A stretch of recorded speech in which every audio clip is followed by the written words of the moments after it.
আমি দ্বারকাধীশ এবং আমার সভাতে বিভিন্ন সময় বিভিন্ন ধরনের মানুষ আসেন নিজেদের দাবি নিয়ে, নিজেদের ইচ্ছে নিয়ে। কখনো কেউ ভোজন চান, আবার কখনো কেউ ওষুধ, কখনো কেউ বস্তু চান, কেউ আবার চান বস্ত্র। কারোর জ্ঞান চাই, কারোর ধন চাই, আবার কারোর বাসস্থান। অনেক সময় আমি এই অনুরোধ, এই ইচ্ছে পূর্ণ করি না। এবার আপনি এটা ভাবতেই পারেন যে কৃষ্ণ তো তাহলে লোভী, ওর কাছে তো সবকিছুই রয়েছে, তারপরেও সে নিজের প্রজার ইচ্ছে পূর্ণ করে না, তাদের সমস্যাগুলি বুঝতে পারে না, তাদের সুখ স্বাচ্ছন্দ্য প্রদান করে না। আসল সত্য হলো এটাই যে কোনো সবল ব্যক্তি, যে কোনো গৃহস্থ ব্যক্তি যে কাজ করতে সক্ষম, তার পরিশ্রম দ্বারাই নিজের প্রয়োজনগুলি এবং ইচ্ছেগুলি পূরণ করা উচিত। এটা অত্যন্ত প্রয়োজনীয়। আর এগুলো তিনি করতে পারেন শিল্প, ব্যবসা, আচরণ অথবা জ্ঞানের ভিত্তিতে। এই পথে চলতে হবে, পরিশ্রম করতে হবে, তবেই সে কিছু অর্জন করতে পারবে। এবার এমন কোন ব্যক্তি যার এই সব কিছুতে কোনো রুচি নেই, যে কিছুই করতে চায় না, সে কিছুই অর্জন করতে পারবে না। এবার এরকম কোন ব্যক্তিকে যদি আমি কোনো বস্তু প্রদান করি, তাহলে কি হবে? সে পরাধীন হয়ে যাবে, আর সেটা উচিত হবে না। তাহলে কি করা উচিত? তাকে পথ দেখানো, তাকে বোঝাতে হবে যে কোন পথে চলে তুমি নিজের লক্ষ্য প্রাপ্ত করতে পারবে। শিল্প, জ্ঞান, আচরণ এবং ব্যবসা, এই পথে কিভাবে চলে সেটা শেখাতে হবে। আর আমি সেটাই করি। তার ফলে কি হয়? ব্যক্তি স্বাধীন হয়ে যায়। সংসারে সে যা চাইবে তাই প্রাপ্ত করতে পারবে, কখনো কারোর থেকে কিছু চাইবার প্রয়োজন পড়বেই না। এই কথাটা সবসময় মনে রাখবেন। যখনই দান করবেন তা ভাবনা চিন্তা করে এমন ভাবে দান করবেন যাতে সামনের ব্যক্তি স্বাধীন হতে পারে, পরাধীন নয়। আসুন আমার সাথে ভালোবেসে বলুন, রাধা। পরিস্থিতি কখনো এটা ভালো থাকে, আবার কখনো মন্দ হয়ে যায়। কখনো এই পরিস্থিতি আমাদের পক্ষে থাকে, আর কখনো এই পরিস্থিতি অনুযায়ী আমাদের চলতে হয়। কোনো বিকল্প থাকে না। কিন্তু যখনই এই পরিস্থিতি খারাপ হয়ে যায়, তখন কি করা উচিত সেই প্রশ্ন মনে জেগে ওঠে। পরিস্থিতি যখন প্রতিকূল হয়, তখন আমরা কিছু হারালে তা হারিয়ে ফেলি, ঠিক আছে, কিন্তু যা বাকি আছে সেটা আমরা আগলে রাখতে পারি। পরিস্থিতিকে সামলে রাখার চেষ্টা আমরা অবশ্যই করতে পারি, শুধু সেটুকুই আমাদের হাতে রয়েছে। কিন্তু এর থেকেও বড় সমস্যা আছে, অহংকার। কখন প্রবেশ করে আমরা জানতেও পারি না। এই অহংকার আপনাকে বুঝতেও দেবে না যে আপনি সত্যি কিছু হারিয়েছেন। আপনার কিছুই যাবে আসবে না। দেখতে গেলে আকাশের সূর্য নিজের প্রকাশ হারিয়ে ফেলে যখন অন্ধকার ঘনিয়ে আসে। তাহলে আমরা কে হই? ওনার সামনে তো কিছুই নই। এই অহংকার আমাদের দমন করতেই হবে। এটা বিশ্বাস করতে হবে যে এই সমগ্র সৃষ্টিতে আমরা শুধুমাত্র একটা কণা, তার থেকে বেশি আর কিছুই নয়। বিশ্বাস করতে হবে যে আমরা ততটাও বড় নই যে কখনোই কিছুই হারাবো না। এবার যেদিন এই জ্ঞান আপনি আত্মস্থ করে নিজের আচরণ পাল্টাবেন, মনে রাখবেন সেই দিনই অহংকারকে দমন করতে আপনি পথে অগ্রসর হয়ে পড়েছেন। এই অহংকারকে দমন করুন, আর আমার সাথে ভালোবেসে বলুন, রাধা রাধা। যখন মানুষের মৃত্যু হয় তখন কি হয়? অনেক সংখ্যক মানুষ শোক পালন করতে চলে আসেন। যে ব্যক্তি মৃত্যু লাভ করেছেন তার অনেক বস্তু থাকে যেগুলো তার প্রিয়, যেগুলো তিনি ব্যবহার করেছেন। তার শয্যা, তার বস্ত্র, তার আভূষণ সবকিছু তার থেকে বিচ্ছিন্ন করা হয় এবং খালি হাতে তাকে শ্মশানের উদ্দেশ্যে রওনা করা হয়। আমি আপনাকে এই প্রশ্ন করতে চাই, আপনি এই সংসারে কি অর্জন করেছেন? ধন সম্পত্তি, বস্ত্র, আভূষণ, এই সবকিছু যে আপনি অর্জন করেছেন, আপনার মৃত্যুর পরে তা আপনার থেকে দূর হয়ে যাবে। এর উত্তর হলো একটাই, আপনার কর্ম। শুধু সেটাই আছে যা একান্ত আপনার, আর শুধু সেটাই এই সংসার থেকে চলে যাওয়ার পরেও সংসারেই জীবিত থাকবে। যদি আপনি দুষ্কর্ম করেন তাহলে এই সংসার আপনাকে একটি অনুচিত উদাহরণ হিসেবে মনে রাখবে যে এই ব্যক্তি খুব পাপী ছিল, অনুচিত কর্ম করতেন। যে পথে তিনি চলেছেন সেই পথে কারোর চলা উচিত নয়। সেখানেই যদি আপনি সৎকর্ম করেন তাহলে সংসার চিরকাল এটাই বলবে যে খুব ভালো মানুষ ছিলেন, সবাইকে ভালোবাসতেন, সবাইকে সাহায্য করতেন, আমার খুব প্রিয় মানুষ ছিলেন। এটাই হলো শ্রেষ্ঠ কর্ম। সেই জন্য জীবনে শুধুমাত্র ধন, সম্পত্তি, আভূষণ এই সব অর্জন করতে গিয়ে নিজের মনোনিবেশ করবেন না। শ্রেষ্ঠ কর্ম করুন। সংসার থেকে চলে যাওয়ার পরেও এই কর্মই এই সংসারে আপনাকে জীবিত রাখবে। আসুন আমার সাথে ভালোবেসে বলুন, রাধা রাধা। আমরা সবাই সূর্যকে সম্মান করি, ওনাকে শ্রদ্ধা করি, ওনাকে পুজো করি। এই সূর্য আমাদের শক্তি প্রদান করেন, প্রকাশ প্রদান করেন। কখনো কখনো উষ্ণতা এতটাই বাড়িয়ে তোলেন, এতটাই তপ্ত করে তোলেন, আমাদের একথা মনে হয় যে আমাদের এই শরীর জ্বলে যাচ্ছে। তখনও আমরা বিরোধিতা করি না, তাকে কটু কথা শোনাই না, আমরা সসম্মানে তা গ্রহণ করি। কেন কেন করি? কারণ আমরা জানি যে সন্ধেবেলা যখন সূর্যাস্ত হবে তখন শুধুমাত্র অন্ধকার বাকি থাকবে। ঠিক কিছুটা এরকমই হয় আমাদের মাতা পিতাও, যিনি আমাদের জন্ম দেন, আমাদের ভরণ পোষণ করেন, আমাদের বড় করেন, আমাদের প্রেম প্রদান করেন। কখনো কখনো তাদের মুখ থেকে কটু কথা নিঃসৃত হয়, আমাদের দুঃখ হয়, কিন্তু তখন আমাদের এটা বোঝা উচিত এগুলি নিঃসৃত হচ্ছে আমাদেরই মঙ্গলের জন্য। যেমন সূর্যদেব, উনিও উত্তাপ দিয়ে থাকেন আমাদেরই মঙ্গলের জন্য, যাতে ফসল পাকতে পারে, যাতে জল বাষ্প হয়ে মেঘ হতে পারে, বৃষ্টি হতে পারে, আর এই সংসারে নিরন্তর জলের প্রবাহ থাকে। আমাদের মাতা পিতা, তাদের কঠোর আচরণ, তাদের কঠোর অনুশাসনের পেছনে লুকিয়ে থাকে ওনাদের ভালোবাসা। আমাদের তা বুঝতে হবে, সসম্মানে ওনাদের গ্রহণ করতে হবে। কারণ ঠিক সূর্যাস্তের পরে যেমন চতুর্দিক অন্ধকারচ্ছন্ন হয়ে যায়, তেমনি আমাদের জীবন থেকে যখন আমাদের মাতা পিতা চলে যায় তখন আমাদের জীবনেও শুধু এবং শুধুমাত্র অন্ধকারই ছেয়ে থাকে। সেই জন্য নিজের মাতা পিতাকে সম্মান করুন, ওনাদের ভালোবাসা প্রদান করুন। এই মন আর এই জীবন প্রসন্ন হয়ে বলবে, রাধা রাধা। এই সংসারে কখনো কোনো ব্যক্তিকে তার বাইরের পোশাক দেখে বিচার করার চেষ্টা করবেন না, এটা খুব বড় ভুল করবেন। যেমন আমরা জীবনে অনেক সময় এমন করি, ধরুন কোথাও একটা গাছ দেখলাম, খুব বিশাল আকারের একটা গাছ, যেটা মাটির থেকে অনেক উঁচুতে পৌঁছে গেছে, যার বিশাল শাখা আছে। সেগুলো দেখে আমরা ভাবি যে এই গাছে হয়তো কত সুস্বাদু ফল আছে, আমরা সেই গাছের পরিচর্যা করতে থাকি। আবার অন্যদিকে হলো একটি তৃণ, যেটা মাটি থেকে কিছুটা উঁচুতে পৌঁছেছে, কিন্তু সেই তৃণর নিচে, মাটির নিচে অত্যন্ত সুস্বাদু ফল বা সবজি জন্ম নেয়, যা আমাদের স্বাস্থ্যের পক্ষে অত্যন্ত উপকারী। সেই জন্য কখনো আবরণ দেখে কাউকে বিচার করতে চেষ্টা করবেন না, তার বদলে এটা বোঝার চেষ্টা করুন যে আপনার সামনে যে ব্যক্তি আছে বা বস্তু আছে তার বিশেষত্ব কি। যদি এই বিশেষত্ব বোঝার ক্ষমতা আপনি অর্জন করেন, যদি এই শিল্প আপনি নিজের ভেতরে জাগ্রত করেন, তাহলে এই সংসারে বিশেষত্ব কি সেটা আপনি জানতে পারবেন। আর এই সমস্ত খেলা দৃষ্টি থেকে নয়, দৃষ্টিভঙ্গি থেকে জন্ম নেয়। দৃষ্টিভঙ্গি সবসময় শুভ রাখুন, আর আমার সাথে ভালোবেসে বলুন, রাধা রাধা।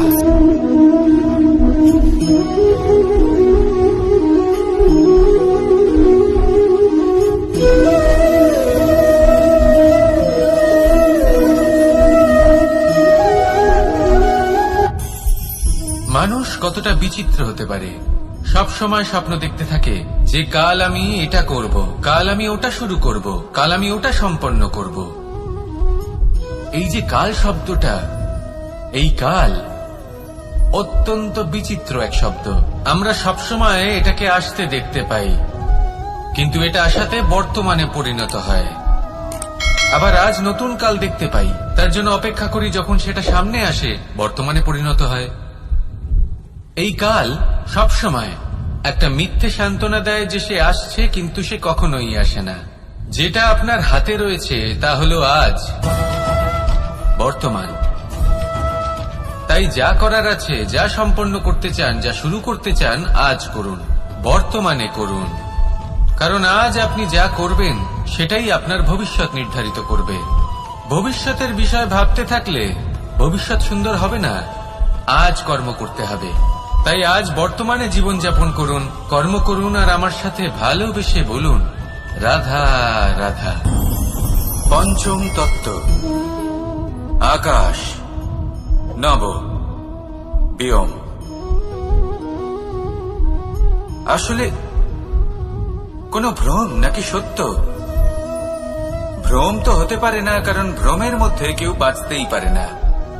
আর যদি সত্য হয় তাহলে এতটাই বিশাল যে আমাদের চোখের থেকে, আমাদের ইন্দ্রিয়ের থেকে, আমাদের মস্তিষ্কের থেকে, আমাদের চিন্তা ভাবনার থেকেও অনেক ঊর্ধ্বে, যাকে আমরা বুঝতেই পারি না। এটা যতটাই বিশাল আকার, ঠিক ততটাই সরল। এই আকাশ যতই অন্ধকারাচ্ছন্ন, ততটাই আলোর প্রকাশ প্রদান করে থাকে। দেখতে গেলে এ হলো জীবনের সঞ্চালক, কিন্তু যদি ক্রুদ্ধ হয়ে যায় তাহলে প্রাণ কেড়ে নিতেও দ্বিধাবোধ করে না। এই আকাশ শুধুমাত্র পৃথিবী লোক নয়, বরং এই সমগ্র ব্রহ্মাণ্ডকে, এই সমগ্র সৃষ্টিকে, এর প্রত্যেকটা তারাকে, প্রত্যেকটা গ্রহকে একটা বিশেষ স্থান প্রদান করে। এর নিজের কোনোই অস্তিত্ব নেই, কিন্তু সকলকে অস্তিত্ব প্রদান করে। এটাই হলো এই আকাশের মাহাত্ম্য। এই আকাশে হলো মাহাত্ম্যের প্রতিরূপ, যা আমাদের ভাবনা দ্বারা উৎপন্ন হয়। আপনিও আকাশের মতো এই বোধকে আপন করে নিন। আপনার জীবনও আকাশের মতন মহান এবং বিশাল হয়ে উঠবে। আর তখনই মন সুপ্রসন্ন হয়ে বলবে, রাধা রাধা। আপনার থেকে বড়, আপনার থেকে মহান হলেন সেই গুরু। এটা কি আবশ্যক যে সেই গুরু কোনো ব্যক্তিই হবেন? কখনোই নয়। গুরু হলেন একটা তত্ত্ব, গুরু হলেন একটা শক্তি। গুরু একজন ব্যক্তি হলে শুধুই একজনই হতেন, কিন্তু তা নয়।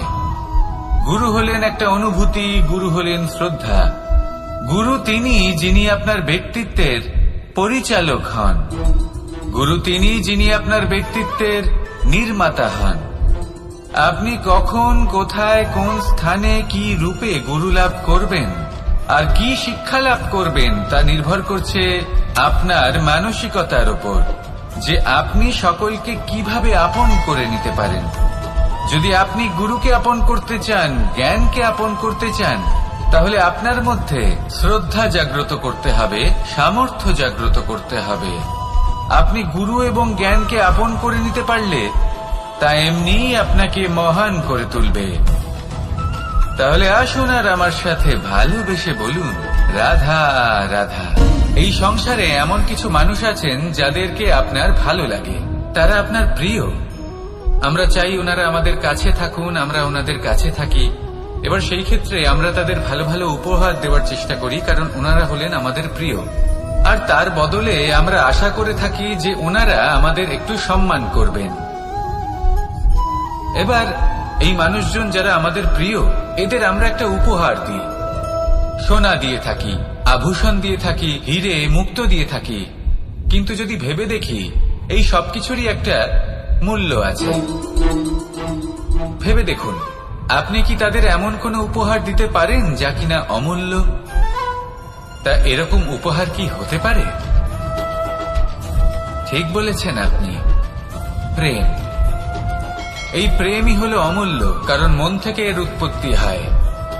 না চেয়ে পাওয়া যায় আর না ছিনিয়ে নেওয়া যায় এই ভালোবাসা। ঠিক এইরকমই হয় এই সম্মান। যদি সম্মান করো তাহলে মন থেকে এবং ভালোবেসে করো, ভয় পেয়ে নয়। মনে রাখবেন, যে মাথা ভয়ের দ্বারা নত হয়, বিরোধিতাও প্রথমে সেই করে থাকে। যে মাথা ভালোবেসে নত হয়, তা আপনার জন্য বলিদানও দিতে পারে।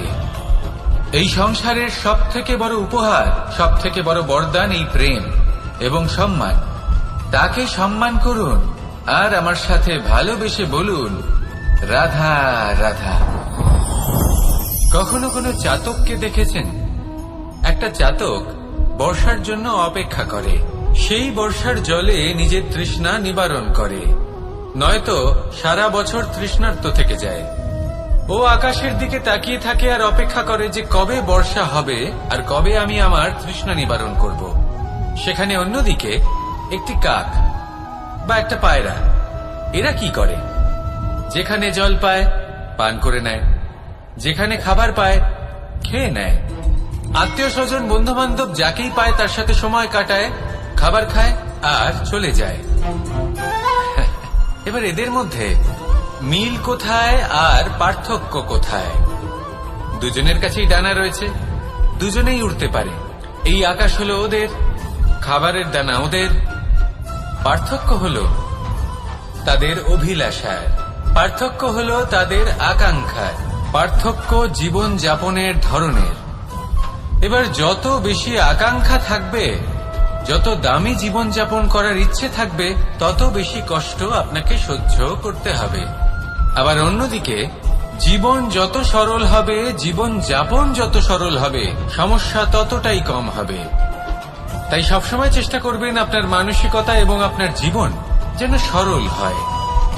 ভালোবাসতে থাকুন। যদি কেউ আপনাকে ভালোবাসে, তাকেও আপনি ভালোবাসা ফিরিয়ে দিন। তাদের সাথে কথা বলুন, কিছু তাদের কথা শুনুন, কিছু নিজের কথা বলুন। দেখবেন সকল তাপ উত্তাপ দূর হয়ে গেছে। এটাই তো হলো জীবনের সারমর্ম। তাই প্রেমে থাকুন, ভালোবাসুন, আর ভালোবেসে আমার সাথে বলুন, রাধা রাধা। ক্ষমা একটা অত্যন্ত সুন্দর শব্দ, আমার খুব প্রিয় শব্দ। কিন্তু এই ক্ষমা কখন আর কিভাবে প্রয়োগ করতে হবে সেটা বোঝা প্রয়োজনীয়। এক, যদি আপনি কোনো অন্যায় করেন আর ক্ষমা না চান, ক্ষমা প্রার্থনা না করেন, ক্ষমা চাওয়া থেকে এড়িয়ে যান, তাহলে তাতে আপনারই ক্ষতি হবে। কিভাবে? ক্ষমা না চাইলে মনের মধ্যে অহংকার জাগ্রত হয়, আর অহংকার তো প্রকৃত অর্থে আমাদের ক্ষতিই করে। দুই, কেউ যদি অপরাধ করেন, আপনার থেকে ক্ষমা না চান, তাহলে তাকে ক্ষমা করবেন না। ক্ষমা হলো অত্যন্ত অমূল্য, আর না চাইতেই কাউকে ক্ষমা দান করা এটা উচিত নয়। তিন, যদি কেউ আপনার সাথে অনুচিত কিছু করেন, অপরাধ করেন, আর আপনার থেকে ক্ষমা চান, তাহলে তাকে ক্ষমা করে দিন।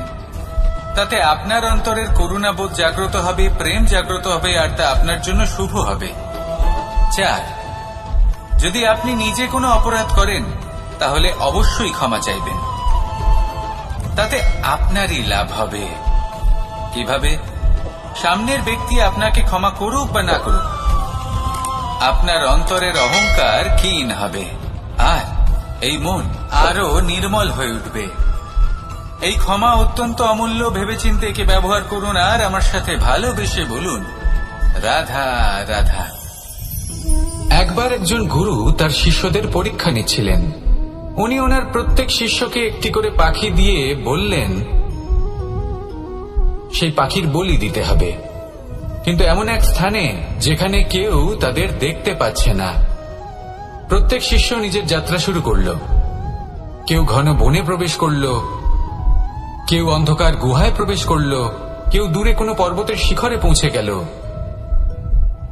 যে মুহূর্তে দেখলো তাদের কেউ দেখতে পাচ্ছে না, তারা সেই বলি দিতে চেষ্টা করল। যেই বলি দিতে গেল, সেই পাখি আলোর কিরণে পরিবর্তিত হলো এবং লুপ্ত হয়ে গেল। একজন শিষ্য ছিল যে আবার গুরুর কাছে ফিরে এলো। সে বলল, ক্ষমা করবেন গুরুদেব, কিন্তু আমি এমন কোন স্থান পেলাম না যেখানে কেউ আমাকে দেখতে পাচ্ছে না। অন্য কেউ না দেখতে পেলেও আমি নিজে দেখতে পাচ্ছিলাম, আমার অন্তর্মন দেখতে পাচ্ছিল। সেই শিষ্য বুঝতে পেরেছিল যে পরমাত্মার দৃষ্টি সবসময় তাকে দেখতে পাচ্ছে, আর ও কখনো অনুচিত কর্ম করতে পারবে না। আর শুধুমাত্র এই কারণে সেই শিষ্যই সেই পরীক্ষায় উত্তীর্ণ হল। আসুন আর আমার সাথে ভালোবেসে বলুন, রাধা রাধা। আমরা সবাই ফল খাই, কিন্তু আমাদের সেই ফলই প্রিয় হয় যে পরিপক্ক হয়ে ওঠে, যেটা নম্র হয়, আর যে ফল অনেক বেশি মিষ্টি আর সুস্বাদু হয়ে থাকে, যাদের রঙে বাহার দেখা যায়। সেইভাবে জীবনে আমরা নানান মানুষের সাথে পরিচিত হই, কিন্তু সেই মানুষই আমাদের মন ছুঁয়ে যায় যারা বিনম্র স্বভাবের, যাদের বাণী খুব মধুর, যাদের অন্তরে আত্মবিশ্বাসের একটা তেজ, একটা রং দেখা যায়। এবার এমন ব্যক্তি আমরা কি করে হব? ঠিক সেইভাবেই যেমন একটা ফল রোদ, বর্ষা, শীত, বায়ু এই সকল সংকটময় পরিস্থিতির সম্মুখীন হয়ে পরিপক্ক হয়ে ওঠে, সেইভাবেই মানুষ সংকটময় পরিস্থিতির সম্মুখীন হয়ে পরিপক্ক হয়ে ওঠেন। যদি এই সংকটের সম্মুখীন হন তাহলে অভিজ্ঞ হবেন, আর এই অভিজ্ঞতাই শিক্ষা দিয়ে যাবে। এই অভিজ্ঞতা আমাদের শিখিয়ে দেয় যে আমাদের বিনম্র থাকতে হবে, অহংকার করে কোনো লাভ নেই। মধুর বাণীর যে কি মূল্য তা আমরা শিখতে পারি। এই অভিজ্ঞতাই আমাদের বুঝিয়ে দেয় যে উচিত অনুচিত কোনটা আমাদের দৃষ্টিভঙ্গি তৈরি করে, আর এই দৃষ্টিভঙ্গি দ্বারা আত্মবিশ্বাস জাগ্রত হয়। সেই জন্য জীবনে কখনো বিপদ থেকে দূরে পালাবেন না, সেগুলোর সম্মুখীন হন, অভিজ্ঞতা লাভ করুন, তার থেকে শিক্ষা লাভ করুন, এইভাবেই পরিপক্ক হবেন। আসুন আমার সাথে ভালোবেসে বলুন, রাধা রাধা। মানুষ বর্তমানে নিজের জীবন অতিবাহিত করেন, কিন্তু তার জীবনে অতীতকাল এবং ভবিষ্যৎকাল এই দুটোরই সমান গুরুত্ব রয়েছে। অতীতকাল অতিবাহিত হয়ে গেছে এবং সেটা জীবিত থাকে আমাদের স্মৃতি হিসেবে, এবং ভবিষ্যৎ হলো সেটাই যেটা আমরা শুধুমাত্র কল্পনাই করতে পারি। এবার অতীতের কিছু স্মৃতি এমন থাকে যা আমাদের কাছে আনন্দময় হয় না, তা কটু হয়, দুঃখজনক হয়, যন্ত্রণাদায়ক হয়। আমরা যা কিছুই করি তা বদলে ফেলতে পারবো না, কিন্তু ভবিষ্যৎকাল সেটা আমরা রচনা অবশ্যই করতে পারি, যদি আজ আমরা শ্রেষ্ঠ কর্ম করি। যদি আজকের এই দিনটা আমরা আনন্দের সাথে অতিবাহিত করি, সুখের সাথে অতিবাহিত করি, এক একটা মুহূর্ত আমরা আনন্দ এবং ভালোবাসার সাথে অতিবাহিত করি, আপনার আজকের এই কর্ম আপনার ভবিষ্যৎ নির্ধারণ করবে। আজ আপনি যেভাবে জীবন কাটাবেন তা ভবিষ্যতে গিয়ে অতীতকালে পরিণত হবে, আর তখন আপনি এমন স্মৃতি খুঁজে পাবেন যেখানে আপনি প্রত্যেকটি মুহূর্ত প্রেম এবং আনন্দের সাথে অতিবাহিত করেছেন, এবং সেই স্মৃতি মধুর হবে। তাহলে আজ শ্রেষ্ঠ এবং উচিত কর্ম করুন, আপনি নিশ্চিত রূপে একটি উজ্জ্বল, শুদ্ধ, পবিত্র এবং আনন্দময় ভবিষ্যৎ লাভ করবেন। আসুন আমার সাথে ভালোবেসে বলুন, রাধা রাধা। এই সংসারে অনেক অনেক এমন জ্ঞানী আছেন যারা নিজের সমস্ত জীবন জ্ঞান অর্জন করতে অতিবাহিত করেছেন। এই সংসারে এমন কোনো বেদ নেই, কোনো পুরাণ নেই, কোনো শাস্ত্র নেই, কোনো ভাষা নেই যা ওনারা জানেন না। এমন কোনো বিষয় নেই যা নিয়ে ওনারা কোনো বক্তব্য রাখতে পারবেন না। কিন্তু আমরা এই সকল জ্ঞানীকে কি ভালোবাসতে পারি? এনাদের সকলকে সম্মান করতে পারি না। কারণটা কি? দেখুন, বেদ পড়া একটি আলাদা বিষয়, বেদনা বুঝতে পারা অন্য ব্যাপার। এবং বেদনা বোঝার জন্য, সেই জ্ঞান লাভ করার জন্য আপনাকে মন থেকে করুণা এবং প্রেমের সঠিক অর্থ বুঝতে হবে। সামনের ব্যক্তির বেদনা বুঝতে হবে, তার যন্ত্রণাকে বুঝতে হবে। তারপর যে জ্ঞান আপনি অর্জন করেছেন বেদ থেকে, পুরাণ থেকে, শাস্ত্র থেকে, তা প্রয়োগ করে তার বেদনার নিবারণ করা, সেটা বেশি গুরুত্বপূর্ণ। সেই জন্য জীবনে শুধুমাত্র শাস্ত্র এবং বেদ পড়ে জ্ঞান অর্জন করতে সময় নষ্ট করবেন না। মন থেকে প্রেমের কি অর্থ সেই বিষয়ে জ্ঞান লাভ করার চেষ্টা করুন, করুণাও বুঝতে চেষ্টা করুন। একজন শ্রেষ্ঠ ব্যক্তি হয়ে উঠুন, আর আমার সাথে ভালোবেসে বলুন, রাধা।